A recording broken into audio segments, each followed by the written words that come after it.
જ્યારે પરિવારનું કોઈ સગું ગુજરાત સરકારમાં હોય અને જે રીતના ધ્યાન રાખી શકાય એક વ્યક્તિગત રૂપે અને એક મારી જે પર્સનલ રિસ્પોન્સિબિલિટીના ભાગ રૂપે આપણા હાલાર જિલ્લાની વાત આવે ત્યારે શિક્ષણની વાત કરું, આ પ્રકારના છાત્રાલયની વ્યવસ્થાની વાત કરું અને ખાસ જે મને અંગત રુચિ છે, હું ધારાસભ્ય નથી એ પહેલાં પણ જ્યારે ગ્રામ્ય વિસ્તારનો પ્રવાસ કર્યો ત્યારે કોમ્પિટિટિવ એક્ઝામ માટે અમે ખૂબ જ સરસ રીતે મહેનત કરી હતી અને કોચિંગ ક્લાસનું પણ આયોજન કર્યું હતું કે જેમાં રાજકોટથી ટીમ આવી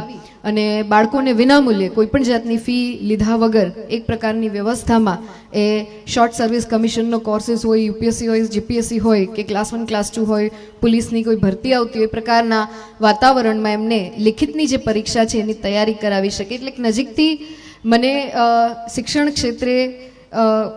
એ વિષયને સમજવા માટેનો મેં પૂરતો પ્રયત્ન પણ કર્યો છે અને આવનારા સમયમાં કરતી રહી અને આ ડિપાર્ટમેન્ટ અને આપણા સમાજને ન્યાય મળે એ માટેના ચોક્કસ અને પૂરતા પ્રયત્નો રહેશે. સાથે સાથે એ વાત પણ મારે